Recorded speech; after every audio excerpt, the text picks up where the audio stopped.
ये सच है कि बातिल की तरफदार नहीं हम, ये सच है कि बातिल की तरफदार नहीं हम, गद्दार न समझो हमें गद्दार नहीं हम, गद्दार न समझो हमें गद्दार नहीं हम। ऐ दौलत दुनिया न हक़ारत से हमें देख, ऐ दौलत दुनिया न हक़ारत से हमें देख, औरों की तरह तेरे तलबगार नहीं हम। गो तेरी निगाहों में खतावार रहे हैं, खुद अपनी नजर में तो खतावार नहीं हम। फूलों की तरह नर्म मिजाज अपना है नजर, फूलों की तरह नर्म मिजाज अपना है नजर। हम तीर नहीं नेज़ा तलवार नहीं हम तीर नहीं नेज़ा तलवार नहीं हम। দারুল উলুম দেওবন্দের সাথে মক্কা এবং মদিনার সম্পর্ক কি, এই সূত্রটা আমি আজকে একটু সংক্ষিপ্তভাবে আপনাদের সামনে মিলিয়ে দেব। প্রথম কথা হলো রাসূল করিম সাল্লাল্লাহু আলাইহি ওয়াসাল্লাম নবুয়ত প্রাপ্ত হয়েছেন মক্কায়। বলেন তো নবীজি নবুয়ত পেয়েছেন কোথায়? মক্কায়। নবুয়ত প্রাপ্তির পর মক্কায় তিনি কতদিন ছিলেন? 13 বছর। বলেন কত বছর ছিলেন? 13 বছর। 13 বছর পর আল্লাহর নির্দেশে, আল্লাহর হুকুমে, আল্লাহর ইশারায় তিনি হিজরত করলেন কোথায়? মদিনায়। মদিনায় কত বছর ছিলেন? 10 বছর। এতটুকুন আগে বুঝেন, নবীজি যখন মক্কায় ছিলেন, নবুয়তের ঘাঁটি মক্কায় ছিল, ইসলামের মূল কেন্দ্র মক্কায় ছিল, তখন নবীজির সাহাবীগণ মদিনায় ছিলেন। বায়াতে আকাবার মাধ্যমে কিছু সাহাবায়ে কেরাম মদিনা থেকে এসে নবীজির হাতে বায়াত গ্রহণ করে মুসলমান হয়ে মদিনায় ছিলেন। হযরত মুসআব বিন উমাইর রাদিয়াল্লাহু তাআলা আনহুকে মদিনার সাহাবায়ে কেরামের আবেদনের পরিপ্রেক্ষিতে নবীজি মদিনায় প্রেরণ করেছিলেন নবীজির হিজরতের আগে। বুঝা গেল নবীজি মক্কায় থাকাকালে ইসলাম মদিনায় ছিল কিনা। কথা বুঝেন নাই আপনারা? নবীজি মক্কায় হিজরতের আগে ইসলাম মদিনায় পৌঁছেছিল কিনা? পৌঁছেছিল। বলেন তো মদিনায় যে ইসলাম পৌঁছেছে এবং মদিনায় যে সকল মুসলমান ছিলেন, তারা তাদের প্রয়োজনীয় মাসআলা মাসাইল এবং দ্বীনের যাবতীয় সমস্যার সমাধান কোথা থেকে এনেছেন? বলেন মক্কা থেকে। বলেন মদিনায় মুসলমানগণ তাদের প্রয়োজনীয় মাসআলার সমাধান এনেছেন কোথা থেকে? মক্কা থেকে। কেন? ইসলামের মূল মারকাজ মক্কায়। কথা বুঝতেছেন আপনারা? নবীজি হিজরত করার পর, মদিনায় যাওয়ার পর মক্কায় কি ইসলাম ছিল না? নবীজি মক্কায় থাকাকালে মদিনায় ইসলাম ছিল। মদিনার মুসলমান মক্কা থেকে মাসআলার সমাধান নিয়েছে। নবীজি হিজরত করে মদিনায় যাওয়ার পর মক্কায় মুসলমান ছিলেন, তখন মক্কার মুসলমানগণ যাবতীয় মাসআলা এবং ইসলামিক বিষয়গুলোর সমাধান কোথা থেকে নিয়েছিল? বলেন না সবাই? মদিনা থেকে। নবীজি মদিনায় ইসলাম ছড়িয়েছে মদিনায় থেকে, নবীজি মক্কায় ইসলাম ছড়েছে মক্কা থেকে। কথা বুঝতেছেন আপনারা? কেন? এর মূল কারণ হলো যার হাত ধরে ইসলাম এসেছে তিনি যেদিকে, ইসলামের মূল মারকাজ সেদিকে, আর শাখা প্রশাখা সেই মারকাজ থেকেই ইসলামের সমাধান নিয়েছে। আপনারা কি আমার কথা এতটুকুন বুঝতে পেরেছেন? এবার বলেন তো আমাদের নবীজি দুনিয়াতে আছেন না চলে গেছেন? নবীজি চলে যাওয়ার পরে প্রথম খলিফা আবু বকর রাদিয়াল্লাহু তাআলা আনহু কোথায় ছিলেন? মদিনায়। বলে না। ওমর রাদিয়াল্লাহু তাআলা আনহু দ্বিতীয় খলিফা কোথায় ছিলেন? ওসমান রাদিয়াল্লাহু তাআলা আনহু তৃতীয় খলিফা কোথায় ছিলেন? মদিনায়। এই তিনজন খলিফা মদিনায় তাদের ইসলামের মূল মার্কাজ রাখার সুবাদে সারা বিশ্বের আনাচে কানাচে ছড়িয়ে পড়া ইসলামিক অঞ্চল এবং ইসলামিক মানুষগুলো ইসলামের যাবতীয় মাসআলার সমাধান নিয়েছে মদিনা থেকে। কথা বুঝতেছেন আপনারা? বলেন তো, আবু বকর রাদিয়াল্লাহু তাআলা আনহুর জামানায় খেলাফতের মার্কাজ কোথায় ছিল? মদিনায়। ইসলামের যাবতীয় সমাধান কোথা থেকে গিয়েছিল? মদিনা থেকে। ওমর রাদিয়াল্লাহু তাআলা আনহু খলিফা হলেন, মার্কাজ মদিনায়। সারা দুনিয়ার ইসলামের যাবতীয় মাসআলার সমাধান মদিনা থেকে। ওসমান রাদিয়াল্লাহু তাআলা আনহু খলিফা মদিনায়, সারা দুনিয়ার সমস্ত মাসআলা মাসাইলের সমাধান মদিনা থেকে। চতুর্থ খলিফা হযরত আলী রাদিয়াল্লাহু তাআলা আনহু যখন খলিফা হলেন, তিনি তার খেলাফতের মার্কাজ নিয়ে গেলেন কুফায়। কোথায় নিয়ে গেলেন? কুফায়। এখানে মজার আরেকটা বিষয় হলো, ওমর রাদিয়াল্লাহু তাআলা আনহু তার যুগে কুফার মুসলমানদের প্রয়োজন পূরণের জন্য হযরত আব্দুল্লাহ ইবনে মাসউদ রাদিয়াল্লাহু তাআলা আনহুকে কুফায় পাঠিয়ে দিয়েছিলেন। আর আব্দুল্লাহ ইবনে মাসউদ এই উম্মতের সবচেয়ে বড় ফকিহ সাহাবী। আব্দুল্লাহ ইবনে মাসউদ এই উম্মতের সবচেয়ে বড় ফকিহ সাহাবী। তাকে কুফায় পাঠিয়েছেন কে? ওমর রাদিয়াল্লাহু তাআলা। আর আলী রাদিয়াল্লাহু তাআলা আনহু খেলাফত নিয়ে গেলেন কোথায়? কুফায়। এবার আসেন, আলী রাদিয়াল্লাহু তাআলা আনহু সম্পর্কে নবীজি বলেন, আনা মাদিনাতুল ইলমি ওয়া আলিয়ুম বাবুহা। আমি হলাম ইলমের শহর আর আলী হলেন সেই শহরের দরওয়াজা। আর ওদিকে আব্দুল্লাহ ইবনে মাসউদ হলেন এই উম্মতের সবচেয়ে বড় ফকিহ সাহাবী। এখন আলী রাদিয়াল্লাহু তাআলা আনহু কুফায়, আব্দুল্লাহ ইবনে মাসউদ কুফায়, আর খেলাফতের মার্কাজ কুফায়। এবার বুঝেন, ইসলামের মার্কাজ খেলাফতের মার্কাজ যখন কুফায় চলে গেল, আব্দুল্লাহ ইবনে মাসউদ রাদিয়াল্লাহু তাআলা আনহুর মতো বড় বিজ্ঞ সাহাবী যখন কুফায় চলে গেলেন, তখন কি হলো? ইসলামের যাবতীয় শিক্ষা দীক্ষা জ্ঞান চর্চা এবং সমস্ত মাসআলা মাসাইলের সমাধান কুফা থেকে গিয়েছিল। তার মানে খেলাফতের মার্কাজ যেখানে, সেখানকার কেন্দ্রিক দুনিয়ার ইসলাম বিশ্ব পরিচালিত হয়েছিল।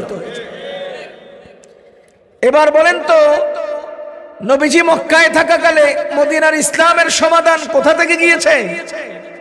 নবীজি মদিনায় যাওয়ার পর মক্কার ইসলামের সমাধান কোথা থেকে গিয়েছে? তিন খলিফা মদিনায় থাকার সময় সারা দুনিয়ার ইসলামের সমাধান কোথা থেকে গিয়েছে? চতুর্থ খলিফা আলী রাদিয়াল্লাহু তাআলা আনহু কুফায় আসার পর জ্ঞান চর্চা কুফায়, সকল বিজ্ঞ ব্যক্তিবর্গ কুফায়, রাজধানী কুফায়। তো সারা মুসলিম বিশ্বের সমাধান কোন কেন্দ্রিক হয়েছিল? কুফা কেন্দ্রিক। আপনারা কি আমার কথা এতটুকু বুঝতে পারছেন? এবার সামনে আসেন। মক্কা এবং মদিনা হলো সরাসরি আরব, কিন্তু কুফা বাগদাদ সরাসরি আরব না, এটা অনারব, এটা আরবের বাহির। আরব আর অনারব যখন নাকি সামনে আসলো, সাহাবায়ে কেরাম আরব অনারবে যখন ছড়িয়ে গেলেন, তখন আরবের সরাসরি হাদিসের শব্দমালা থেকে অনারবের শব্দমালা মিলে না। কথা বুঝতেছেন? অনারবের সব শব্দমালা আরবি শব্দের সাথে সব জায়গায় মিলে না। এজন্য অনারবের আঞ্চলিক শব্দমালা, মুহাওয়ারা, ইসতিলাহাত, পরিভাষা এগুলোর ভিত্তিতে আরবি হাদিস ও কোরআন থেকে মাসআলা মাসাইল ইস্তিমবাতের প্রয়োজন দেখা দিল। আপনারা আমার কথাগুলো খেয়াল করলে ইনশাআল্লাহ কিছু বুঝবেন। যখন অনারবে ইসলাম পৌঁছে গেল, ইসলামের মার্কাজ অনারবে চলে গেল এবং লম্বা একটা সময় অতিবাহিত হলো, তখন প্রধানত দুইটা গুরুত্বপূর্ণ প্রয়োজন মুসলমানদের সামনে দেখা দিল। কয়টা প্রয়োজন? এক, কোরআন হাদিস থেকে উম্মতের জন্য মাসআলা মাসাইল ইস্তেমবাত করা। প্রথম প্রয়োজন কি দেখা দিল? কোরআন হাদিস থেকে উম্মতের জন্য মাসআলা মাসাইল ইস্তেমবাত করা। এই মাসাইল ইস্তেমবাত করার জন্য কোরআন এবং হাদিস থেকে উসুল নির্ধারণ করা হলো, মূলনীতি ঠিক করা হলো। সেই উসুলে ফিকহের মূলনীতি, মাসাইল ইস্তেমবাতের মূলনীতি নির্ধারণ করা হলো, আর সেই মূলনীতির আলোকে মাসআলা মাসাইলের সমাধান বের করা হলো। কিভাবে বের করেছে, কয় ধারায় বের করেছে, আমি এটা বলবো। এক নম্বর প্রয়োজন দেখা দিল কোরআন হাদিস থেকে মাসআলা মাসাইল ইস্তেমবাত করা। দুই নম্বর প্রয়োজন দেখা দিল তৎকালীন সময়ের কিছু ভণ্ড নিজেদের বক্তব্যকে হাদিস বলিয়া চালিয়ে দেওয়ার চেষ্টা শুরু করলো। তখন গুরুত্বপূর্ণ আরেকটা প্রয়োজন দেখা দিল যে রাসূল সাল্লাল্লাহু আলাইহি ওয়াসাল্লামের হাদিসগুলোকে সংকলন করে সহিহ হাদিস, যায়িফ হাদিস, হাদিস এবং হাদিস নয়, এগুলোকে আলাদা করে উম্মতের জন্য হাদিসগুলো সংরক্ষণ করার প্রয়োজন দেখা দিল। কথা কি বুঝতেছেন আপনারা? এবার বলেন তো কি কি প্রয়োজন দেখা দিল? এক নাম্বার প্রয়োজন কোরআন হাদিস থেকে উম্মতের জন্য মাসাইল ইস্তেমবাত করা। দুই নাম্বার প্রয়োজন এই উম্মতের জন্য সহিহ হাদিসগুলো সংরক্ষণ করা। কয়টা প্রয়োজন? এবার আপনারা বলেন তো দুইটা প্রয়োজন কি একই বিষয়বস্তু না ভিন্ন? দুইটা প্রয়োজনের সাবজেক্ট এক না আলাদা? কথা কয় না। মুসলমান এবার হাদিস সংকলনের জন্য মহান রব্বুল আলামিন বড় বড় মুহাদ্দিসিনদেরকে কবুল করলেন। হযরত ইমাম বুখারী, ইমাম মুসলিম, ইমাম তিরমিজি, ইমাম আবু দাউদ, ইমাম নাসাই, ইমাম ইবনে মাজাহ, হযরত ইবনে আবি শাইবা, এরকম মস্ত বড় বড় হাদিস বিশারদ তারা হাদিসগুলোকে সংরক্ষণ করলেন। পক্ষান্তরে ফিকহের মাসআলার প্রয়োজন, মাসাইল ইস্তেমবাতের প্রয়োজন দেখা দিলে ইমাম আবু হানিফা, ইমাম মুহাম্মদ, ইমাম আবু ইউসুফ, ইমাম জুফর, ইমাম শাফিঈ, ইমাম মালিক, ইমাম আহমদ ইবনে হাম্বল, এই সকল বড় বড় ইমামগণ উম্মতের জন্য কোরআন হাদিস থেকে মাসাইল ইস্তেমবাত করলেন। মুসলমান এবার আপনারা বলেন ইমাম বুখারীর সাবজেক্ট আর ইমাম আবু হানিফার সাবজেক্ট এক না আলাদা? কথা কয় না। দুইজন উম্মতের দুই প্রয়োজন মিটালেন, দুইজন উম্মতের দুই প্রয়োজন মিটালেন। মুসলমান বলেন তো আপনাদের দেশে ওযু করায়, ওযুতে কয় ফরজ? আপনাদের দেশে ওযু ভঙ্গের কারণ কয়টি? কথা কয় না। ওযু ভঙ্গের কারণ কোন একটা হাদিসে একসাথে ওযু ভঙ্গের 4 কারণ নাই, 7 কারণ নাই। বিভিন্ন হাদিস থেকে ওযু ভঙ্গের 7টা কারণকে লিস্টিবদ্ধ করে, বিভিন্ন হাদিস থেকে নামাজ ভঙ্গের 19টি কারণ লিস্টিবদ্ধ করে উম্মতকে দিয়েছেন কারা? ইমাম বুখারী না ইমাম আবু হানিফা? কথা বুঝতেছেন না আপনারা? 2 রাকাত নামাজে 60টি মাসআলা, এই 60টি মাসআলার ইস্তেমবাত করেছেন ইমাম আবু হানিফা, ইমাম আবু ইউসুফ, ইমাম মুহাম্মদ, ইমাম শাফিঈ, ইমাম মালিক, ইমাম আহমদ। পক্ষান্তরে ইন্নামাল আমালু বিন্নিয়াত, এটা কোন রাবি থেকে কিভাবে কোন সনদে কিতাবের মধ্যে সংরক্ষণ, এটা করেছেন ইমাম বুখারী, ইমাম মুসলিম, ইমাম মুসলিম, ইমাম তিরমিজি, ইমাম নাসাই। সুতরাং 2 গ্রুপের 2 কাজ।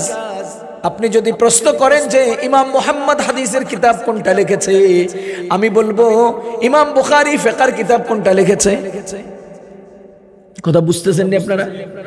এজন্য মুসলমান 2টা বড় বড় প্রয়োজন দেখা দিল। এক নাম্বার হলো মাসাইল ইস্তেমবাত করা। হযরত আলী রাদিয়াল্লাহু তাআলা তিনি যখন কুফায় খেলাফত নিয়ে গেলেন, আব্দুল্লাহ ইবনে মাসউদ রাদিয়াল্লাহু তাআলা তিনি আগে থেকেই কুফায় ছিলেন। এই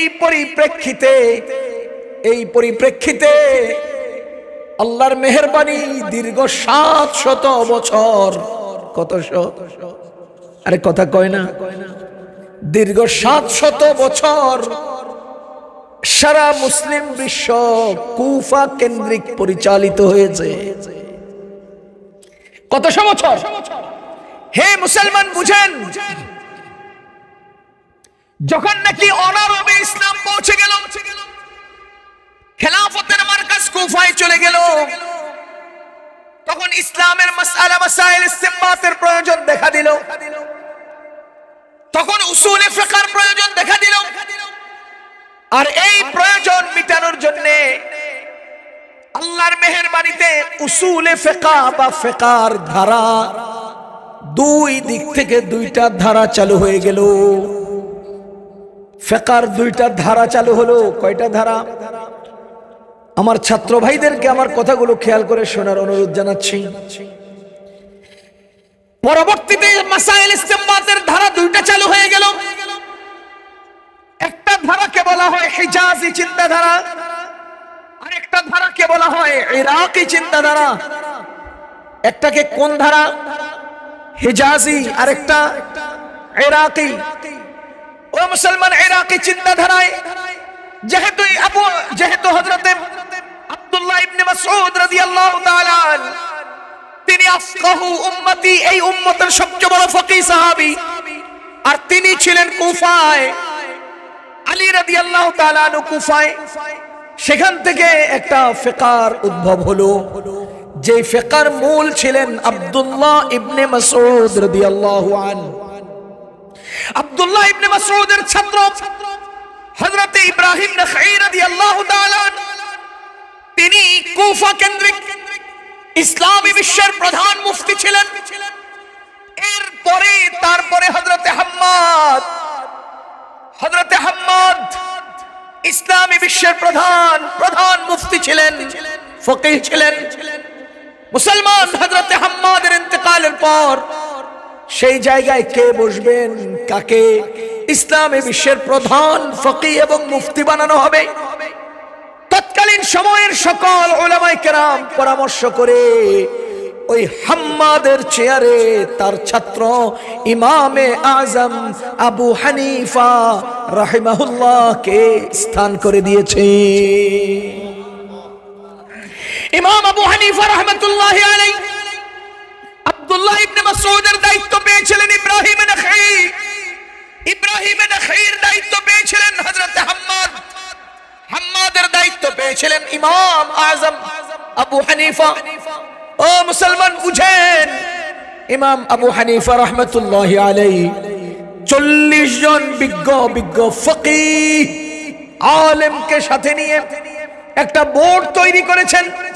সেই বোর্ডের আন্ডারে উসুলে ফিকহ নির্ধারণ করেছেন, ফিকহের উসুল ঠিক করেছেন। আমি উদাহরণ দিলে বুঝবেন। আমরা জানি নামাজের মধ্যে মুক্তাদি কেরাত পড়তে হয় না। নামাজের মধ্যে মুক্তাদি কি করতে হয় না? কেরাত পড়তে হয় না। যদিও আজকে কিছু মানুষ ইউটিউবে বক্তব্য শুনিয়া, শায়েখদের আলোচনা শুনিয়া বিভ্রান্ত হচ্ছেন আর মনে মনে বলছেন হয়তো বুঝি সূরা ফাতিহা পড়তে হয়, কারণ রাসূল বলেছেন লা সালাতা ইল্লা বিফাতিহাতিল কিতাব, সূরা ফাতিহা না পড়লে নামাজ হয় না। আপনারা জানেন না সূরা ফাতিহা না পড়লে নামাজ হয় না। আমি উদাহরণ দিচ্ছি কিভাবে উসুল নির্ধারণ করেছেন। মুসলমান, কোরআনে কারীমে আল্লাহ তাআলা বলেন সূরা মুজাম্মিলের আয়াত, ফাকরাউ মা তায়াসসারা মিনাল কুরআন, তোমরা নামাজের মধ্যে তোমাদের যেখান থেকে সহজ লাগে সেখান থেকে তেলাওয়াত করো। কে হুকুম করেছেন? আরে কথা কয় না, কে হুকুম করেছেন? ফাকরাউ, তোমরা পড়ো, মা তায়াসসারা মিনাল কুরআন, কোরআনের যেই জায়গা থেকে তোমার সহজ লাগে। অথচ রাসূলুল্লাহ সাল্লাল্লাহু আলাইহি ওয়াসাল্লাম বলেন লা সালাতা ইল্লা বিফাতিহাতিল কিতাব, সূরা ফাতিহা না পড়লে নামাজই হবে না। আল্লাহ বলেন যেখান থেকে পারো পড়ো, নবীজি বলেন সূরা ফাতিহাই পড়ো। কোথায় যাবেন? কথা বুঝতেছেন নি আপনারা? আল্লাহ বলেন যেখান থেকে পারো পড়ো, সহজ যেখান থেকে লাগে এখান থেকে পড়ো, কিন্তু নবীজি বলেন সূরা ফাতিহা না পড়লে নামাজই হবে না। এবার ইমাম আযম আবু হানিফা রাহমাতুল্লাহি আলাইহি সহ ফকিহগণ কি করেছেন দেখেন, যদি তারা এই উসুলের ভিত্তিতে আমাদের জন্য মাসাইল ইস্তেমবাত না করতেন, আল্লাহর কসম কিয়ামত পর্যন্ত মানুষ প্রত্যেকই নিজের আলাদা মাযহাব তৈরি করত। এই চার মাযহাবের বাহিরে গিয়ে যারা আজকে নামাজ পড়তেছে আহলে হাদিস নামদারি, এরা 12 জন 12 তরিকায় হাত বাঁধে। কথা কোন? আর আমাদের 12 কোটি জন এক তরিকায় হাত বাঁধে।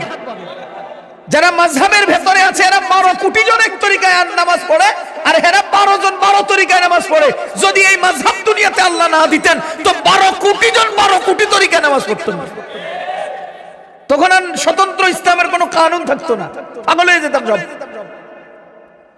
বুঝেন নাই? বোমা মারলে আলিফ বাইর হইব না, বোমা মারলে কি বাইর হইব না? আলিফ বাইর হইব না। এই জাতীয় লোকগুলো এখন ইন্টারনেটে বক্তব্য দেয় আলে হাদিস শেখ। এবার আমি মক্কা থেকে মদিনা শরীফ থেকে আসতেছিলাম, তো বাংলাদেশের একজন বড় আলেম নবীজির রওজা মুবারকে সালাম করে আমি বের হইছি, উনি আমার সামনে পড়ছেন, মুসাফা করে জিজ্ঞাসা, শেখ কেমন আছেন? আমারে কি জিজ্ঞাসা, শেখ কেমন আছেন? আমি বললাম যে ভাই এই সমস্ত সস্তা দামের লকবগুলো আমগরে দিয়েন না, আমরা আরো দামি দামি লকব নিয়ে চলি। বুঝতেছেন না? সস্তা দামের লকব আমাদেরকে দিয়েন না, এগুলো সস্তা লকব। কেমন? এ ভাই আপনি হিফজ পড়ছেন কত বছর লাগায়া? 3 বছর। 3 বছর উনি হিফজখানায় পড়ে হাফেজ। কত বছর মেহনত লাগছে? প্রতি মাসে কত টাকা দিছেন? তাহলে খরচও করছেন, সময়ও দিছেন, হুজুরের ফিটা নিয়েও খাইছেন, ভোর রাত্রে ঘুম থেকেও জাগছেন। 3 বছর পরে হাফেজ। ঠিক। মাওলানা হইছেন কত বছরে? 15 বছরে। এই 15 বছরে কত টাকা খরচ করছেন? কি পরিমাণ উস্তাদের সামনে ছিলেন, কি পরিমাণ পিটানি খাইছেন, কি পরিমাণ ধমক খাইছেন, কি পরিমাণ কিতাব পড়ছেন। 15টা বছর মেহনত করে মাওলানা হইছেন। ঠিক। যেডি আজকে আহলে হাদিস নাম, পড়ালে কিছুই করে নাই, 2 টাকাও খরচ করে নাই, 2 মিনিটও লাগায় নাই, সস্তায় শেখ। তাহলে এটি সস্তা না? আরে মিয়া, বহুত পরিশ্রমের, অনেক খরচের, অনেক ত্যাগের লকব আমরা ব্যবহার করি। তোমাদের মতো একদম বেহুদা লকব, মানে মূল্যহীন লকব আমাদের দরকার নাই। ও মুসলমান, আজকে আমাদের সমাজে যারা ইলম কালাম নাই, দিনদারি নাই, যারা আজকে কোর্তা গায়ে দিয়ে সমাজে চলতে চায়, এরা নিজেদেরকে নাম দিয়েছে শেখ। কোন? এরা নিজেদের নাম দিয়েছে। পক্ষান্তরে যারা জালেম, জাহেল, আওয়াম, চাঁদাবাজ, চোর, ডাকাত, বাটপার, এই জাতীয় লোকগুলো নিজেদের দিনদার সাব্যস্ত করার জন্য একটা শব্দ ব্যবহার করে, আলহাজ। চোর ডাকাতগুলো নিজেদের দিনদার সাব্যস্ত করার জন্য লব্ধ ব্যবহার করে কি? আলহাজ। ওই বেটার তো তাও 3, 4, 5, 10 লাখ টাকা খরচ হয় আলহাজতে, আর এই বেটা শেখ হতে 2 লাগে না। হেমনি কথা বুঝতেছেন না? ও মুসলমান, ইমাম আযম আবু হানিফা রাহমাতুল্লাহি আলাইহি এবং আইম্মায়ে আহনাফ মূল নীতি নির্ধারণ করেছেন।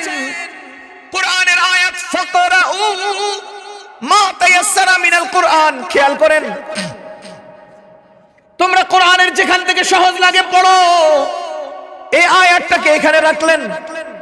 নবীজির হাদিস, লা সালাতা ইল্লা বিফাতিহাতিল কিতাব, সূরা ফাতিহা না পড়লে নামাজ হবে না।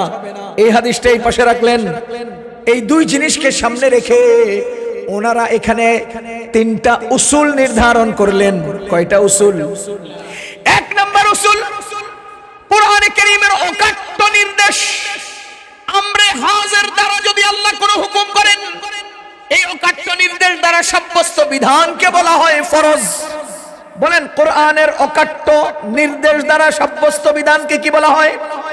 তাহলে বুঝা গেল অকাট্য নির্দেশ দ্বারা সাব্যস্ত বিধানকে ফরজ বলে। এবার তিনি বললেন, কোরআনে যেহেতু আল্লাহ বলেছেন ফাকরাউ, আমরে হাজির অকাট্য নির্দেশ, কথা কন, সুতরাং সমান সমান কেরাত পড়া ফরজ। বলেন নামাজে কেরাত পড়া, কথা বুঝতেছেন আপনারা? এরপরে আবার বলেছেন কোরআনে কারীমের সাধারণ এবং ইখতিয়ারি কোন হুকুম যদি সামনে আসে, সেই হুকুম দ্বারা নির্ধারিত বিধান ওয়াজিব। যেহেতু আল্লাহ বলেছেন মা তায়াসসারা মিনাল কোরআন, কোরআনের যে কোনো জায়গা থেকে তোমার ভালো লাগে পড়ো। তাহলে তুমি ইচ্ছা করলে ইন্না আতাইনা পড়ো, ইচ্ছা হলে তোমার কুল হুয়াল্লাহ পড়ো, ইচ্ছা হলে তুমি ওয়াদুহা পড়ো, ইচ্ছা হলে তুমি সূরা বাকারা পড়ো। মা তায়াসসারা মিনাল কোরআন, এই আয়াতের অংশটাকে সামনে রাখা ইমামে আজম আবু হানিফা এবং তার ছাত্র আইম্মায়ে আহনাফ বললেন একটা সূরা মিলিয়ে পড়া ওয়াজিব। হাদিস নিয়ে আসলেন, হাদিসের মধ্যে নবীজি বলেন লা সালাতা ইল্লা বিফাতিহাতিল কিতাব। এই জাতীয় অকাট্য নির্দেশ যে হাদিস দ্বারা সাব্যস্ত, সেই হাদিস দ্বারা ওয়াজিব সাব্যস্ত হয়। যেহেতু এটা হাদিস, যদি ফরজ আমরা সাব্যস্ত করি, কোরআনের অকাট্য দলিলের প্রয়োজন, অকাট্য হুকুমের প্রয়োজন। লা সালাতা ইল্লা বিফাতিহাতিল কিতাব, এই হাদিস দ্বারা কোরআন নয়, সুতরাং এটা দিয়ে ফরজ সাব্যস্ত করা যাবে না। এজন্য এই হাদিস দ্বারা ওয়াজিব সাব্যস্ত করেছে। ও মুসলমান, আপনারা বলেন তো নামাজে সূরা ফাতিহা পড়া ওয়াজিব, কথা কয় না? ইমাম আযম আবু হানিফা এবং আইম্মায়ে আহনাফ এবং ইমামগণ তারা বলেন লা সালাতা ইল্লা, তারা বলেন ফাকরাউ, কোরআনের অকাট্য নির্দেশনা দ্বারা সাব্যস্ত ফাকরাউ, কেরাত পড়া ফরজ। লা সালাতা ইল্লা বিফাতিহাতিল কিতাব, অকাট্য হাদিস দ্বারা সাব্যস্ত সূরা ফাতিহা পড়া ওয়াজিব। মা তায়াসসারা মিনাল কোরআন, কোরআনের ইখতিয়ারি হুকুম দ্বারা সাব্যস্ত বিধান ওয়াজিব। সুতরাং সূরা ফাতিহার সাথে আরেকটা সূরা মিলিয়ে পড়া ওয়াজিব। কথা কি আপনারা বুঝতেছেন? এই উসুলগুলো নির্ধারণ না করলে মাসআলাগুলো বের করতাম কিভাবে, করতেন কিভাবে? ও ভাই, এই উসুলগুলো না নির্ধারণ করলে মাসাইল ইস্তেমবাত করতেন কিভাবে, করতাম কিভাবে? কিয়ামত পর্যন্ত মানুষ হা করে থাকতো, বহু মানুষ পড়তো না নামাজ। এবার বলেন তো কেরাত পড়া ফরজ, কয় না? কেরাত পড়া কেন? আল্লাহ বলেছেন ফাকরাউ, কেরাত পড়া ফরজ কেন? আল্লাহ বলেছেন ফাকরাউ, তো ফাকরাউ বলছেন কি হয়েছে? অকাট্য নির্দেশ দ্বারা সাব্যস্ত বিধানকে ফরজ বলে, সুতরাং ফাকরাউ দ্বারা সাব্যস্ত বিধান ফরজ। বুঝতেছেন না আপনারা? কেরাত পড়া, সূরা ফাতিহা পড়া ওয়াজিব। বলেন সূরা ফাতিহা পড়া, সূরা ফাতিহার সাথে আরেকটা সূরা মিলিয়ে পড়া ওয়াজিব। এবার আপনারা বলেন কোন ব্যক্তি নামাজের মধ্যে ইন্না আতাইনা পড়েছে, সূরা ফাতিহা পড়ে নাই, ফরজ আদায় হয়েছে কিনা? হয় নাই? ইন্না আতাইনা কেরাত না, বুঝে নাই? ইন্না আতাইনা কেরাত না, তাহলে বুঝা গেল ইন্না আতাইনা বলার দ্বারা কেরাতের ফরজ আদায় হয়ে গেছে। সূরা ফাতিহা পড়ে নাই বলে সূরা ফাতিহা পড়ার ওয়াজিব ফরজ হয়ে গেছে। এজন্য ওই ব্যক্তির উপরে সাজদা ওয়াজিব। কথা বুঝেন? কোন ব্যক্তি সূরা ফাতিহা পড়ছে, ইন্না আতাইনা পড়ে নাই, সূরা ফাতিহা যেহেতু কেরাতের ফরজ আদায় হয়ে গেছে, আরেকটা সূরা মিলিয়ে পড়া ওয়াজিব ছিল, সেটা তার ফরজ হয়ে গেছে। সুতরাং ওই ব্যক্তির জন্য সাজদা ওয়াজিব। যদি কোনো ব্যক্তি সূরা ফাতিহাও পড়ে নাই, ইন্না আতাইনাও পড়ে নাই, তাহলে ওই ব্যক্তি ফাকরাউর ফরজও আদায় হয় নাই। এজন্য ওই ব্যক্তির নামাজ সহিহ হবে না। ও মুসলমান, আমার কথাগুলো কি আপনারা বুঝতেছেন? আমি সহজ করে দিচ্ছি। যখন নাকি মাসাইল ইস্তেমবাতের প্রয়োজন হলো, তখন কোরআন হাদিস থেকে উসুল নির্ধারণ করা হলো। সেই উসুলের ভিত্তিতে কিয়ামত পর্যন্ত যাবতীয় মাসআলার সমাধান দেওয়া হবে। কথা খেয়াল করেন, উসুল নির্ধারণ করেছেন কারা? ইমামরা, কয় না? উসুল নির্ধারণ করেছেন কারা? কিয়ামত পর্যন্ত মাসআলার সমাধান দিবেন জগতের উলামায়ে কেরাম। কথা বুঝতেছেন? যেমন আরেকটা উদাহরণ দিই, যেমন আপনাদের পকেটে মোবাইল আছে কিনা? এক কথা কোন, নামাজের মধ্যে মোবাইলের রিংটোন বেজে উঠে, এখন এই রিংটোন বাজতেই থাকবে না বন্ধ করবেন? বন্ধ করবেন না, বাজতেই থাকবে। আমাদের ইমামগণ উসুল নির্ধারণ করেছেন, নামাজে আমলে কাসির হলে নামাজ ফাসেদ, এবার কয় আমলে কাসির কাকে বলে? যেই কর্ম করিতে 2 হাত লাগে সেই কর্মকে আমলে কাসির বলে।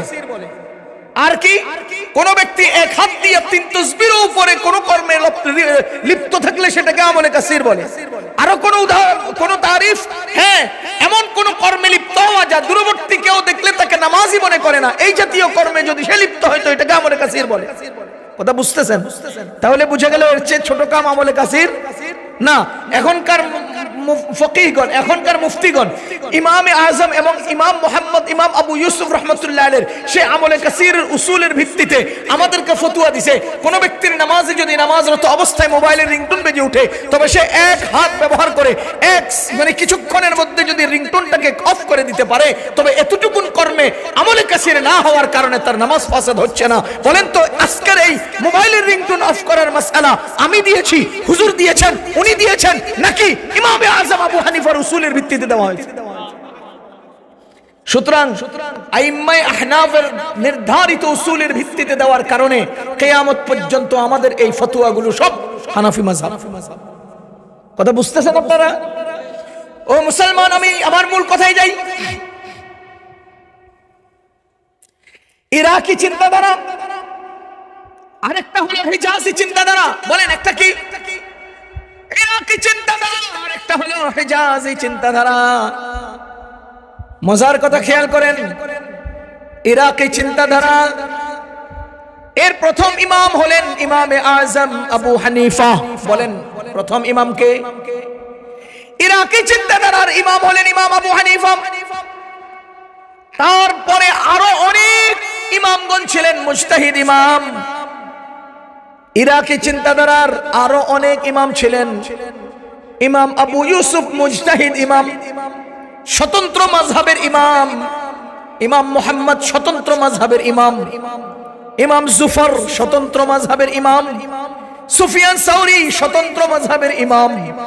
কিন্তু মজার বিষয়, ইরাকি চিন্তাধারার যে উসুল ইমাম আবু হানিফা প্রথম শুরু করলেন, তার পরবর্তী মুজতাহিদ বহু ইমাম তাদের পুরা ইজতিহাদের স্বতন্ত্র মাযহাবগুলোকে ইমাম আবু হানিফার উপরে সুপর্দ করে দিলেন। এজন্য ইমাম আবু ইউসুফ স্বতন্ত্র মুজতাহিদ ইমাম হওয়া সত্ত্বেও হানাফি মাযহাবের ইমাম, ইমাম মুহাম্মদ স্বতন্ত্র মুজতাহিদ ইমাম হওয়া সত্ত্বেও হানাফি মাযহাবের ইমাম, ইমাম জুফর স্বতন্ত্র মাযহাবের ইমাম হওয়া সত্ত্বেও হানাফি মাযহাবের ইমাম। কেন? এজন্য যে তারা সকলেই ইমাম আবু হানিফার উপর তাদের ইজতিহাদ, তাদের ইস্তেমবাদকে সুপর্দ করে দিলেন। এজন্য ইরাকি চিন্তাধারার যতগুলো মাযহাবের ইমাম ছিলেন সকলের বড় ইমাম ইমাম আবু হানিফা। এই জন্যই তাকে বলা হয় ইমামে আজম। কথা বুঝতেছেন নি আপনারা? ছাত্র ভাইরা বুঝতেছেন? ইমাম আজম কেন? উনি কি ইমাম মালিকের সামনেও ইমাম আজম? উনি কি ইমাম শাফিঈর সামনেও ইমাম আজম? না, উনি ইরাকি চিন্তাধারার সকল ইমামগণের ইমাম আজম। ইরাকি চিন্তাধারার সকল ইমামগণের ইমামে আজম। আর হিজাজি চিন্তাধারায় প্রথম ইমাম হলেন ইমাম মালিক। খেয়াল করেন, হিজাজি চিন্তাধারার প্রথম ইমাম হলেন ইমাম মালিক রাহিমাহুল্লাহ। মজার বিষয়, ওই একই চিন্তাধারায় আরেকজন ইমাম হলেন ইমাম শাফিঈ। ওই একই চিন্তাধারায় আরেকজন ইমাম হলেন ইমাম আহমদ ইবনে হাম্বল। এই তিনটা মাযহাবই হিজাজি চিন্তাধারার। কিন্তু ইমাম মালিক প্রথম ইমাম হওয়া সত্ত্বেও ইমাম শাফিঈ মুজতাহিদ ইমাম হয়ে তিনি তার সমস্ত ইজতিহাদ ইস্তেমবাদকে ইমাম মালিকের উপরে সুপর্দ করেন নাই, স্বতন্ত্র মাযহাব হয়ে গেছে। ইমাম আহমদ ইবনে হাম্বল হিজাজি চিন্তাধারার ভিত্তিতে মাযহাব, হিজাজি চিন্তাধারার ভিত্তিতে মাসাইল ইস্তেমবাদ করলেও তিনি তার ইস্তেমবাদ ইজতিহাদকে ইমাম মালিকের উপরে সুপর্দ করেন নাই, স্বতন্ত্র মাযহাব হয়ে গেছে। যার কারণে হিজাজি চিন্তাধারায় 3টা মাযহাব আর ইরাকি চিন্তাধারার বহু ইমামের এক মাযহাব। কথা বুঝতেছেন নি আপনারা? হিজাজি চিন্তাধারায় 3 ইমামের 3 মাযহাব, আর ইরাকি চিন্তাধারায় বহু ইমামের এক মাযহাব। এজন্য আমার ছাত্র ভাইদেরকে জিজ্ঞেস করেন, ওনারা শাইখাইন বলে কারে বুঝে? ইমাম আবু হানিফা, ইমাম আবু ইউসুফ। কথা বলেন, সাহিবাইন বলে কাকে বুঝে? ইমাম আবু ইউসুফ, ইমাম মুহাম্মদ। তরফাইন বলে কাকে বুঝে? ইমাম আবু হানিফা, ইমাম মুহাম্মদ। বুঝা গেল এই তিনজন স্বতন্ত্র মুজতাহিদ ইমাম হওয়া সত্ত্বেও সকল ইমামের মাযহাব হয়ে গেছে একটা। এজন্য আমরা সব কথা ইমাম আবু হানিফার কওলের উপর ফতোয়া দেই না। অনেক সময় ইমাম মুহাম্মাদের কওলের উপর ফতোয়া হয়, এরপরে এটা হানাফি মাযহাবের ফতোয়া। অনেক সময় ইমাম আবু ইউসুফের কওলের উপর ফতোয়া হয়, এরপরে এটা হানাফি মাযহাবের ফতোয়া। অনেক সময় ইমাম জুফারের কওলের উপর ফতোয়া হয়, এরপরে এটা ইমাম হানাফি মাযহাবের ফতোয়া। কারণটা কি? কারণ হলো এই মাযহাব একজন ইমাম নির্ভরশীল নয়, এই মাযহাব বহু ইমামের সমন্বিত মাযহাব। কথা বুঝতেছেন না আপনারা? ও মুসলমান, এখানে আরেকটা মজার তথ্য হলো, বলেন তো তখন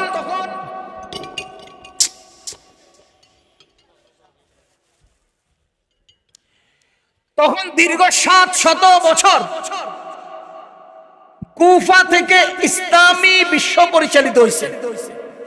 কতশো বছর? কথা কয় না? দীর্ঘ 700 বছর ইসলামী বিশ্ব কুফা কেন্দ্রিক পরিচালিত হয়েছে। খেয়াল করেন, আল্লাহর বড় মেহেরবানি। ইসলামী বিশ্বের প্রধান বিচারপতি ছিলেন ইমাম আবু ইউসুফ। কে ছিলেন? ইমাম আবু ইউসুফ কোন মাযহাবের ইমাম? হানাফি মাযহাবের ইমাম। আর সারা মুসলিম বিশ্বের প্রধান গভর্নর ছিলেন ইমাম মুহাম্মদ রাহিমাহুমুল্লাহ। ইমাম মুহাম্মদ কোন মাযহাবের ইমাম? হানাফি মাযহাবের ইমাম। আর ইরাকি চিন্তাধারার মাসআলা মাসাইলের ফুসুল খেয়াল করেন, যেহেতু ইরাকি চিন্তাধারা কুফায়, যেহেতু ইমাম আবু হানিফা কুফায়, যেহেতু তার আগে আব্দুল্লাহ ইবনে মাসউদ কুফায়, যেহেতু হযরত আলী রাদিয়াল্লাহু তাআলা আনহু কুফায়, যেহেতু খেলাফতের মার্কাজ কুফায়, যেহেতু ইরাকি চিন্তাধারার ফিকর সমস্ত চিন্তা ভাবনা এবং গবেষণা সমস্ত ইসতিমবাদ কুফা কেন্দ্রিক, এজন্য সারা দুনিয়াতে মূল রাজধানী থেকেই হানাফি মাযহাব পরিচালিত হয়েছে। এর পাশাপাশি ইসলামী বিশ্বের প্রধান বিচারপতি ছিলেন ইমাম আবু ইউসুফ হানাফি মাযহাবের। সুতরাং তার আঞ্চলিক বিচারপতিরাও ছিলেন হানাফি মাযহাবের। ইসলামী বিশ্বের প্রধান গভর্নর ছিলেন ইমাম মুহাম্মদ, সুতরাং আঞ্চলিক গভর্নরও ছিলেন হানাফি মাযহাবের। এই সূত্রে আল্লাহ রাব্বুল আলামিনের মেহেরবানি দীর্ঘ 700 বছর মুসলিম বিশ্বের প্রধান মাযহাব হয়ে গিয়েছিল হানাফি মাযহাব, এবং সবচেয়ে শীর্ষে আমলওয়ালা মাযহাব হলো হানাফি মাযহাব। আজও পর্যন্ত পৃথিবীতে হানাফি মাযহাবের অনুসারী বেশি। কথা বুঝতেছেন আপনারা? ও মুসলমান আল্লাহর বান্দাগণ, 700 বছর পরে ইরাকে মানে কুফায়, ইরাকে একজন মুসলিম বাদশা ছিল, তার নাম ছিল মুস্তাকিম বিল্লাহ। বলেন কি নাম? বাদশা মুস্তাকিম বিল্লাহ। তার উজিরের নাম ছিল মুআইয়িদউদ্দিন। এই মুআইয়িদউদ্দিন হালাকু খানের সাথে সম্পর্ক করে, চেঙ্গিস খান নাতি হালাকু খানের সাথে সম্পর্ক করলো। হালাকু খানের সাথে সম্পর্ক করে সে ইরাকে আক্রমণের আহ্বান করলো। খেয়াল করেন ভাই, ইরাকে আক্রমণের কি করলো? আমন্ত্রণ জানালো, আহ্বান করলো। তো হালাকু খান বলে, আমি তো মুসলমানদেরকে ভয় পাই। সুবহানাল্লাহ। সারা দুনিয়ার কাফেররা মুসলমানদেরকে কথা কন। হালাকু খান বলে, আমি তো মুসলমানদেরকে ভয় পাই। কথা হলে কি করতে হবে?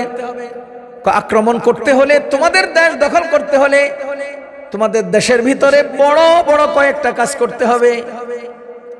2টা কাজ আমি বলে দিচ্ছি, 2টা কাজ আপনাদেরকে শোনাই। যে 2টা কাজ সেদিন হালাকু খানে ইরাকে করতে বলেছে, সেই 2টা কাজ আজকে বাংলাদেশের জমিনে চলমান আছে।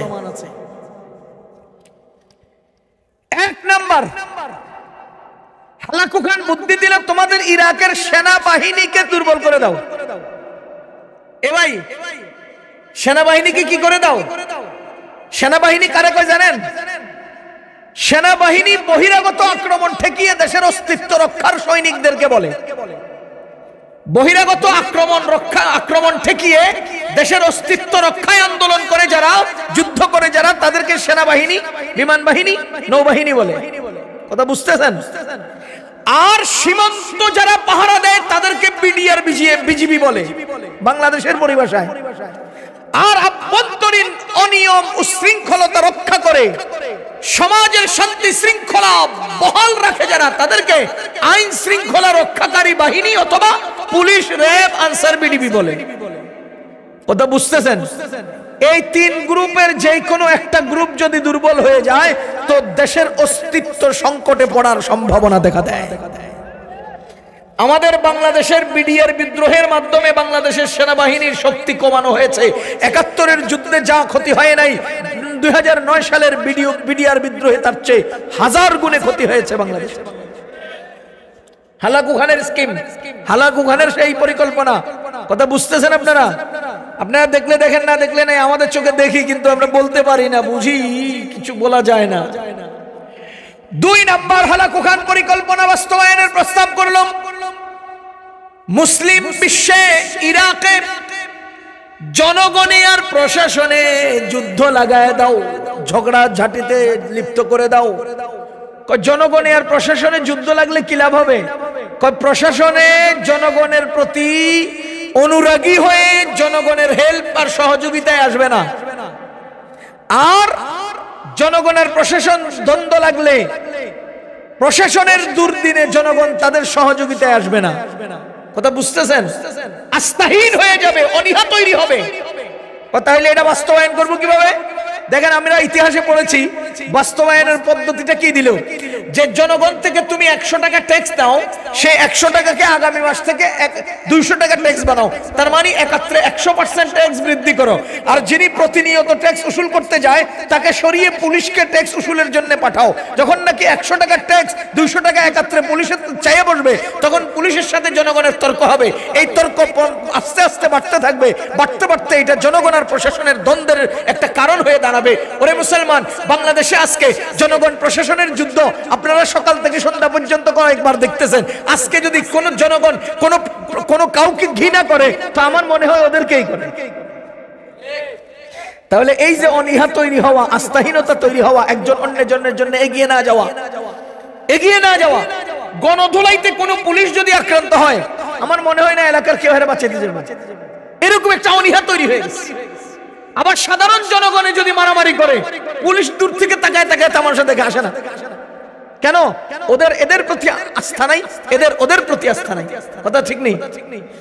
মুসলমান এইভাবে ইরাকের আভ্যন্তরীণ উশৃঙ্খলতা তৈরি করলো এবং বহিরাগত আক্রমণ ঠেকিয়ে দেশকে রক্ষা করার সেনাবাহিনীকে দুর্বল করে দিল।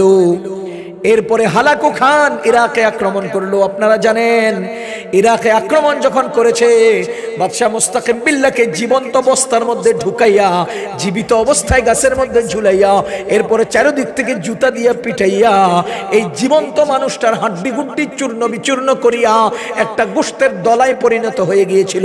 ইরাকের উপরে এমন ভাবে হালাকু খান আক্রমণ করেছিল, আল্লাহু আকবার। বিশ্বকোষ খুঁজে ইতিহাস তালাশ করে দেখেন, সেখানে লেখা আছে আমাদের মাযহাবের ইমামগণ যে পরিমাণ কিতাব লিখে গেছে, ইরাকের মধ্যে যে পরিমাণ কিতাব আর কোরআন ছিল, এরা এমন ভাবে জ্বালিয়েছে আমাদের কিতাব কোরআনের ছাই দ্বারা ফুরাত নদীর পানিগুলো কালো হয়ে গিয়েছিল। ও মুসলমান, হালাকু খান ইরাকে আক্রমণ করলো, হালাকু খান ইরাক দখল করলো। এই যে ইরাকে আক্রান্ত হলো, ইসলামের এই দুর্দিনে আল্লাহ রাব্বুল আলামিন মেহেরবানি করলেন, মেহেরবানি করে ইসলামের এই চর্চা স্পেনে পাঠিয়ে দিলেন।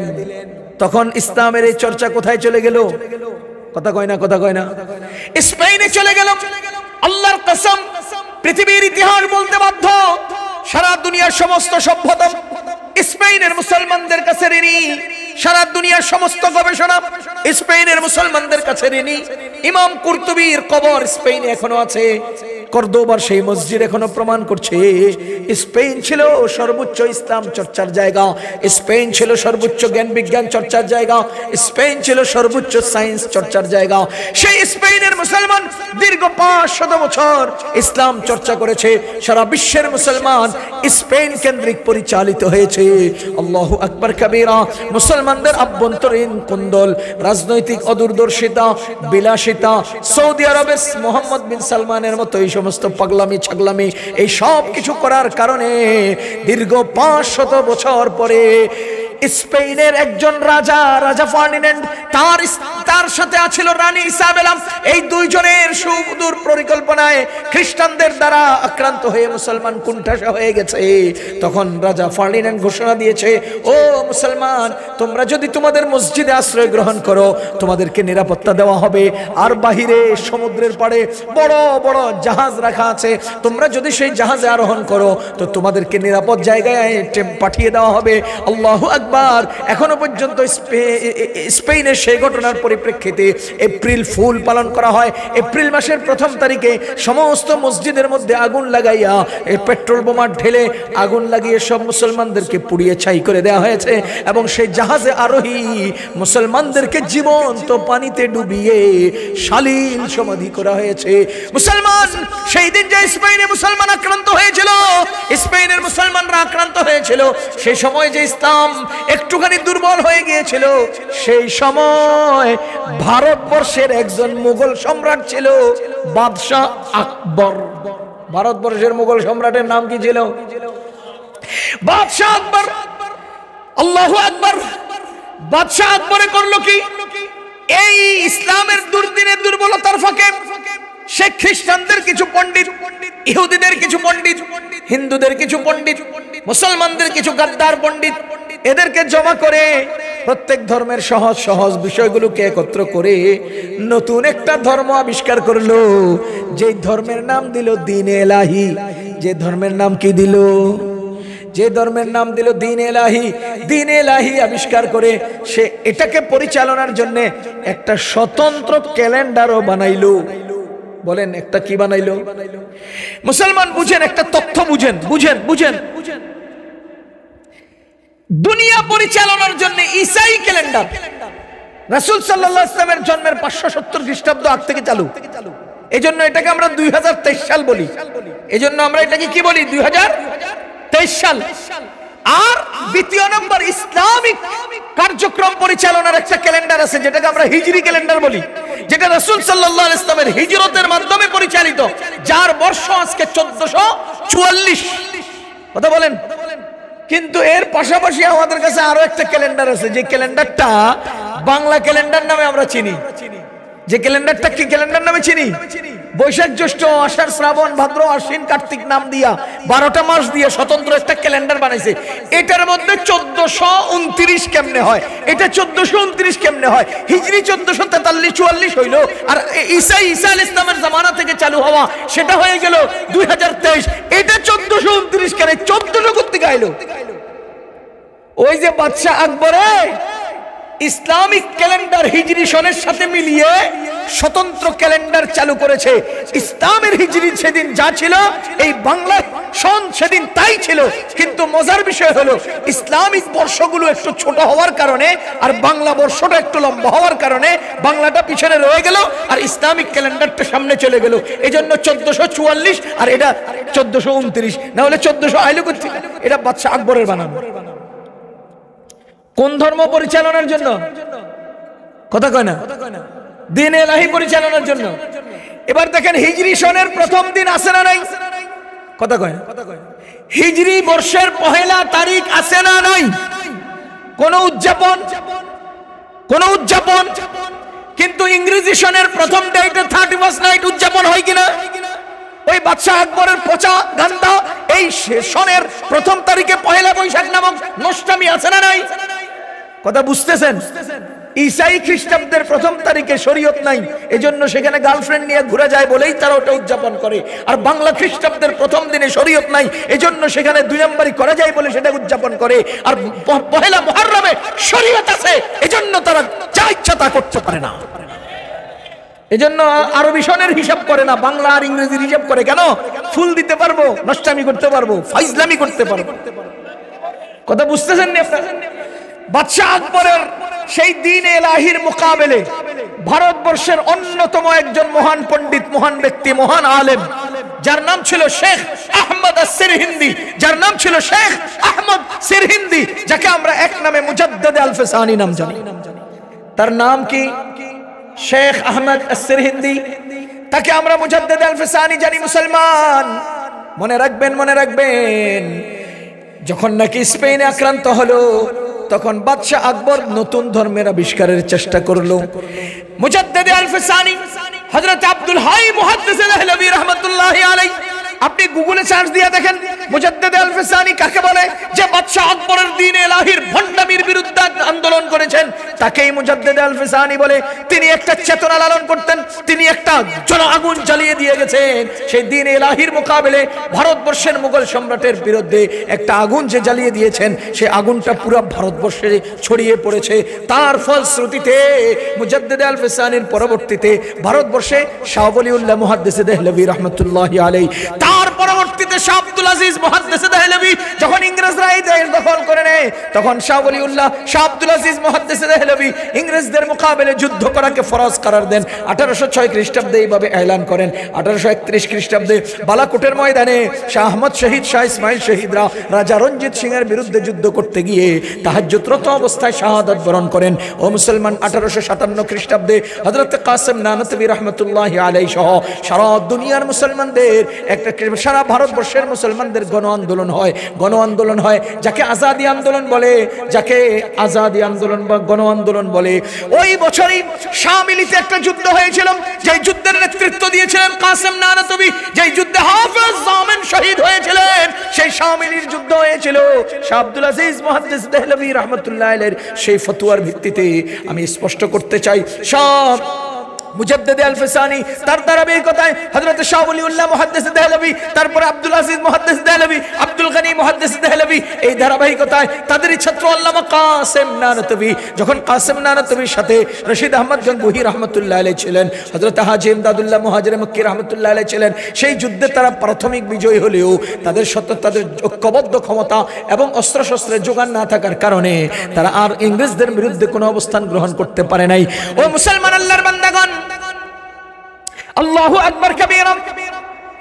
1857 খ্রিস্টাব্দের গণ আন্দোলনের পরে মুসলমান কেন উত্তেজিত হয়, কেন উদ্বেলিত হয়, কেন সংঘবদ্ধ হয়, কেন জিহাদ করে, এই তদন্ত ইংরেজরা করে তদন্ত বের করলো মুসলমানদের কোরআনে জিহাদের ফজিলত আছে, এজন্য তারা জিহাদ করতে উদ্বুদ্ধ হয়। আর মুসলমানদের আলেমরা জনগণকে উদ্বুদ্ধ করে, ঐক্যবদ্ধ করে। সুতরাং আলেমরা আর কোরআন এই দুই জিনিসই মুসলমানদের জিহাদের উদ্বুদ্ধ হওয়ার কারণ। ও মুসলমান, হাজার হাজার আলেমকে তারা শহীদ করেছে, লক্ষ লক্ষ কোরআনকে তারা জ্বালিয়ে ছাই করে দিয়েছে। 1861 খ্রিস্টাব্দে এক জায়গায় তারা একত্রে 3 লক্ষ কোরআন জ্বালাইছে। আল্লামা কাসেম নানতবী রাহমাতুল্লাহি আলাইহি তিনি চিন্তা করলেন যে এইভাবে সমর যুদ্ধে আর সম্ভব হবে না, মোকাবেলে দাঁড়াতে হলে আমাদেরকে অবশ্যই সৈনিক তৈরি করতে হবে। আল্লাহু আকবার কাবীরা। এরকম একটা প্ল্যান পরিকল্পনা মাথায় নিয়ে এবং মুসলিম সন্তানদেরকে দ্বীন শেখানোর প্রত্যয় নিয়ে পর্যালোচনা করেছিলেন। আর একদিন হঠাৎ করে হাফেজ আবেদ হাসান রহমতুল্লাহি আলাইহি জনগণের কাছে কাছে কাছে কাছে গিয়ে কালেকশন করে সারা দিনে 6 টাকা কালেকশন করেছিলেন। আর ছাত্তা মসজিদের সামনের বারান্দায়, মসজিদের সামনের এই খালি জায়গায় একটা ডালিম গাছ ছিল। ওই ডালিম গাছের নিচে একজন ছাত্র মাহমুদ পড়ার জন্য রাজি হলো। কাসেম নানতবী একজন উস্তাদ মোল্লা মাহমুদকে প্রেরণ করলেন। একজন উস্তাদ একজন ছাত্র নিয়ে শুরু করলেন লেখাপড়ার এই ধারা। আল্লাহর মেহেরবানি 61 খ্রিস্টাব্দে 3 লক্ষ কোরআন তারা জ্বালিয়েছে। এই একজন মাহমুদ নামক ছাত্র আর মাহমুদ নামক উস্তাদের দ্বারা প্রতিষ্ঠিত জনগণের কওমি মাদ্রাসায় কোটি কোটি কোটি কোটি হাফেজ আল্লাহ বানায় দিলে। ও মুসলমান, সেই দারুল উলুম দেওবন্দের একটা অংশ আল্লামা কাসেম নানতবী রাহমাতুল্লাহি আলাইহি সেই ফিকিরের ভিত্তিতে মাহমুদ হাসান দেওবন্দি রাহমাতুল্লাহি আলাইহি দেওবন্দের প্রথম ছাত্র। সমস্ত হাদিসগুলো, হাদিসের কিতাবগুলো কাসেম নানতবী রাহমাতুল্লাহি আলাইহির কাছে পড়েছেন। আল্লাহু আকবার। মাহমুদ হাসান দেওবন্দি তার ফিকিরটা কেমন ভাবে বন্টন করেছেন, একদিকে হাদিসের জগতে আনোয়ার শাহ কাশ্মীরি বানায়া দিয়েছেন, আরেকদিকে তাসাউফের জগতে আশরাফ আলী থানভী বানায়া দিয়েছেন, আরেকদিকে সিয়াসত এবং হাদিসের জগতে হযরতে হোসেন আহমদ মাদানী রাহমাতুল্লাহি আলাইহিকে বানিয়ে দিয়েছেন, আরেকদিকে দাওয়াত ও তাবলীগের ক্ষেত্রে মাওলানা ইলিয়াস বানিয়ে দিয়েছেন। আজকের ঢাকার বিশ্ব ইজতেমা আল্লামা মাওলানা ইলিয়াস রাহমাতুল্লাহি আলাইহির ফসল, দারুল উলুম দেওবন্দের ফসল। কথা বুঝতেছেন? ও মুসলমান, এবার আমি আপনাকে সংক্ষিপ্ত জরিপটা বলে দিচ্ছি, শুনেন। নবীজি যখন মক্কায় ছিলেন, ইসলাম মক্কা থেকে ছড়িয়েছে। নবীজি যখন মদিনায় ছিলেন, ইসলাম মদিনা থেকে ছড়িয়েছে। সাহাবায়ে কেরাম, খলিফা প্রথম তিনজন মদিনায় ছিলেন, ইসলাম মদিনা কেন্দ্রিক পরিচালিত হয়েছে। আলী রাদিয়াল্লাহু তাআলা আনহু কুফায় গেলেন, তারপর থেকে কুফা কেন্দ্রিক 700 বছর ইসলাম কুফা কেন্দ্রিক পরিচালিত হয়েছে। তারপরে ইসলাম আক্রান্ত হয়েছে, আল্লাহ স্পেনে পাঠিয়ে দিলেন, স্পেন কেন্দ্রিক দীর্ঘ 500 বছর ইসলাম পরিচালিত হয়েছে। এখন কি অবস্থা? এরপরে মুজাদ্দিদ আল-ফিসানি সেই চিন্তা ফিকিরের উপরে আল্লামা কাসেম নানতুবি রাহমাতুল্লাহি আলাইহি দারুল উলুম দেওবন্দ তৈরি করলেন। দেওবন্দের একটা মাসলাক তৈরি হলো, দেওবন্দিয়ত তৈরি হলো। ও মুসলমান আল্লাহর বান্দাগণ, কাসেম নানতুবি দিয়া দেওবন্দিয়ত না, দেওবন্দিয়তের মূল মুজাদ্দিদ আল-ফিসানি। আজকে আমি আপনাকে জরিপটা শুনিয়ে দিচ্ছি। আরবকে সালাফিরা খেয়ে ফেলেছে, আরবকে সালাফিরা দখল করে নিয়েছে, ইরাককে সুন্নিরা দখল করে নিয়েছে, আর স্পেনকে বদ্দিনে দখল করে নিয়েছে। স্পেনের কর্দোবার মসজিদের মাঝখানে মসজিদের মাঝখানে একটা গির্জা তৈরি করেছে। স্পেনের সেই কর্দোবার মসজিদে কোন মুসলমান আজকে নামাজ পড়তে পারে না, সেই জায়গাটাকে কাফেররা বদ্দিনেরা দখল করে নিয়েছে। আমি আপনাকে স্পষ্ট করতে চাই, আল্লাহর কসম করে বলছি, আজকে যদি আপনার আমার ইসলাম জানতে হয়, দ্বীন জানতে হয়, দ্বীন শিখতে হয়, তাহলে দারুল উলুম দেওবন্দ এবং উলামায়ে দেওবন্দি ছাড়া কোনো উপায় নাই। আজকে যদি দ্বীন জানতে হয় সহিভাবে, দ্বীন শিখতে হয় সহিভাবে, উলামায়ে দেওবন্দি এবং দারুল উলুম দেওবন্দ ছাড়া আর কোনো উপায় নাই। এই দীর্ঘ 250 শতাব্দীতে দারুল উলুম দেওবন্দের মাধ্যমে সারা পৃথিবীতে দ্বীনের যে খেদমত হয়েছে, আল্লাহর কসম কোন মুজতাহিদ ইমামগণের তাহাতে এই পরিমাণ দ্বীনের খেদমত আর কেউ করে নাই, করতে পারে নাই। সকল নবীগণ দ্বীনের খেদমত করেছেন, বুঝেন, সকল নবীগণ দ্বীনের খেদমত করেছেন। এর মধ্যে আমাদের নবীজি সবচেয়ে বেশি করেছেন। সকল নবীগণের সাহাবীগণ দ্বীনের খেদমত করেছেন, এর মধ্যে আমাদের নবীজির সাহাবীগণ সবচেয়ে বেশি করেছেন। কথা বুঝতেছেন?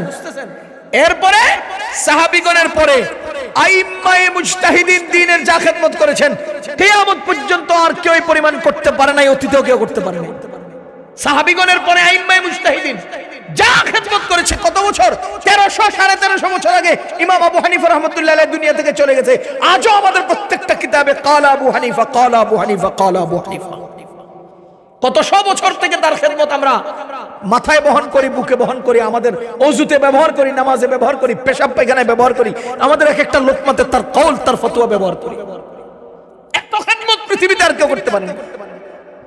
আর ওই আইম্মায়ে মুজতাহিদিনের তাহাতে দারুল উলুম দেওবন্দ এবং উলামায়ে দেওবন্দি যা খেদমত করেছেন, করছেন, ইনশাআল্লাহ করে যাবেন, আর কেউ করতে পারে না। আরে আল আজহার ইউনিভার্সিটিতে 80,000 ছাত্র পড়ে প্রতি বছর, আর দারুল উলুম দেওবন্দে সর্বোচ্চ ধাক্কায় ধুক্কায় 10,000, 8 থেকে 10,000। 80,000 ছাত্র ওখানে পড়েও আল আজহারের মাইন্ডে, চিন্তায়, ফিকিরে, আল আজহারের আঙ্গিকে পৃথিবীর কোথাও কোনো প্রতিষ্ঠান তৈরি করতে দেখা যায় না। আর দারুল উলুম দেওবন্দ থেকে নয়, দেওবন্দের শাখার শাখার শাখা আমাদের এই রামদা মাদ্রাসা থেকে একটা ছাত্র ফারেক হলেও সে গুচ্ছ গ্রামে গিয়ে একটা মাদ্রাসা করে দেওবন্দের আঙ্গিকে। কথা বুঝতেছেন আপনারা? আমি জাপান গিয়েছিলাম, ওখানে দ্বীনের বড় বড় খেদমত গুলো দারুল উলুম দেওবন্দ এবং দেওবন্দের শাখার ছাত্ররা করছে। আমি আমেরিকায় 6-5 বার গেছি পর্যন্ত। বড় বড় যত খেদমত উলামায়ে দেওবন্দি করে যাচ্ছে, সারা দুনিয়া ব্যাপী দেওবন্দের খেদমত। আরে দাওয়াত ও তাবলীগের মেহনতের খেদমত কার? উলামায়ে দেওবন্দি। আজকে যদি আপনি বলেন যে এই পাহাড়ের পাদদেশে কোনো একটা মানুষ নামাজ পড়তেছে, কোথায় চেতনা, কোথায় পেয়েছো চেতনা, কোথায় পেয়েছো চেতনা, কোথায় পেয়েছো? আমি পদ্মা সেতুর ইট পাকটাল লোহা লক্করকে জিজ্ঞেস করলাম, ও পদ্মা সেতুর ইট পাকটাল, তোরা এই চেতনা পাইলি কোথায়, এই প্রেরণা পাইলি কোথায়? একজনের নাম বলে, আমি যখন ধরে খোদার কসম করে বলছি, আকাশে উড়ন্ত বিমানে কেউ নামাজ পড়তেছে, চেতনা কোথায় পাইছো? লিংক দেওবন্দ। আফগানিস্তানে বর্তমান হালত কি? দেওবন্দ। আফগানিস্তানের রাষ্ট্রীয় ঘোষণা, হানাফি ফিকহের উপরে দেশ পরিচালিত হবে, দেওবন্দি মাসলাকের উপরে দেশ পরিচালিত হবে। আল্লামা আরশাদ মাদানী সাহেবের সাংবাদিকরা জিজ্ঞাসা না, আফগানিস্তানের লোক আপনাকে সম্পর্ক কি? আমাকে কোনো সম্পর্ক নাই, টেলিফোনের তার নাই, ভিতরে ভিতরে কোনো তাল নাই, এরপরে ওদের সাথে আমাদের কোনো সম্পর্ক নাই। কি সম্পর্ক এটা ওরা জানে। ওরা তাদের মানসিকভাবে দেওবন্দিয়ত লালন করে, এটাই সম্পর্ক। কথা বুঝতেছেন আপনারা? এই যে আমরা এখানে বসে আছি, আমাদের দিলের ভিতরে রামদা মাদ্রাসার ভালোবাসার সাথে সাথে দেওবন্দিয়তের একটা চিন্তা, একটা ফিকির আছে, এটার নামই দেওবন্দিয়ত। আলহামদুলিল্লাহ, এই সম্পর্ক দারুল উলুম দেওবন্দের সাথে এই প্রতিষ্ঠানের সম্পর্ক ধারাবাহিকভাবে আল্লাহ তাআলা মদিনার নবীজির সাথে করে রেখেছেন। এই প্রতিষ্ঠানকে আমরা ভালোবাসবো, প্রতিষ্ঠানের সাথে সম্পর্ক রাখবো, দ্বীনের এই খেদমতের সাথে অংশীদার হব ইনশাআল্লাহ।